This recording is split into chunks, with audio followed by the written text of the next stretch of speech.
isaanin sodaannu waaqni kakatee akka nyaannu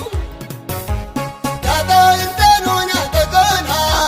waaqayyo nu baase nu baana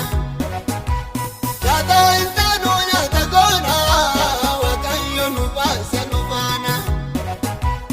inaan gadduu lafa kakkuuko inaan gadduu lafa kakkuuko inaan gadduu lafa kakkuuko eenyutu na dhoowwa sindoo wadduu lafa kotteen keege sindoo wadduu lafa kotteen keege anjere kottan koo guddina koo hawwaa humni koo duriin kanarraa gittummaa mucaa kakkutee biyyaadhaa nu dhaafaan eegama Inerratu galanni koo guutee xinni dhiichaa'u angoo irra naa kenne waaqayyo mataa jawwichaa mucuu argadhee ni galchaa.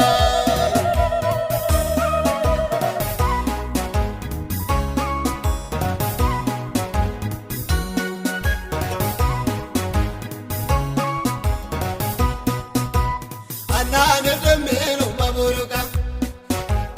Umaan biyya isaaniif nu harka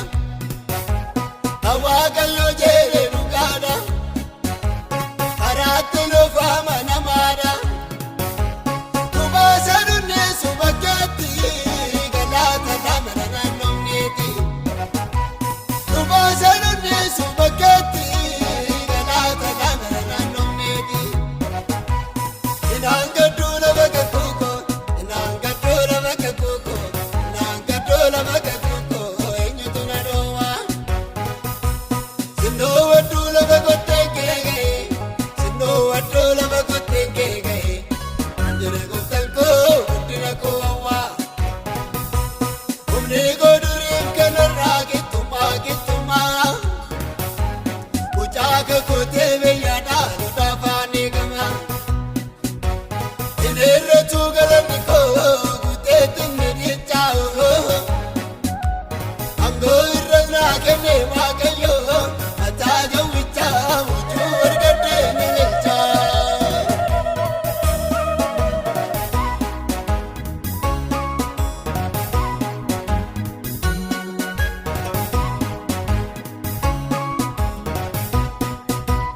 Yeroo biyyaa baanu danuudha karaa tofanii gungumuudhaan lafaa kakurraa misir caalee fuulduraanis hedduu balaalee Kutittuma fuula biqilchaa dhallee dhuunfannee dhabicha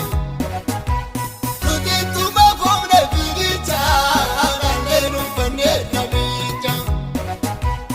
Inaan gadduu lafa kakkuuko inaan gadduu lafa kakkuuko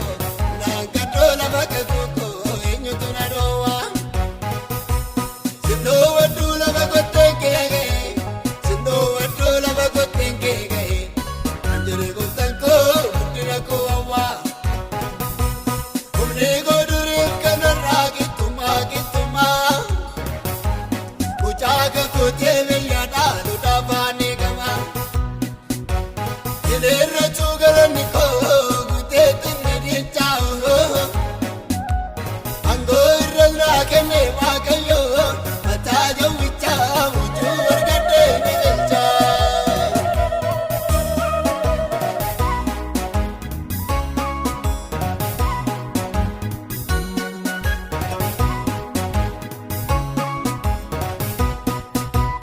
Lafaa kakuu keenya geenyeerra burqaananii dammaa dhugneerra yaaddoo maan qabnu si'achi alaanu ta'eera biyyichi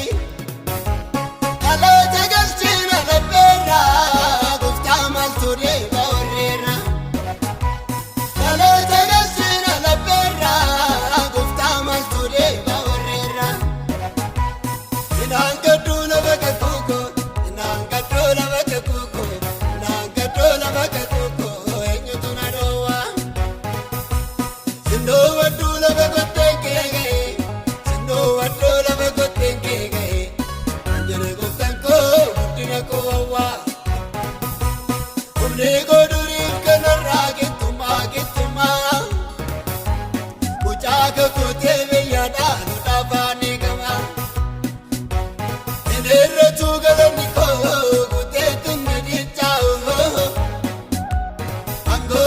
naa kenne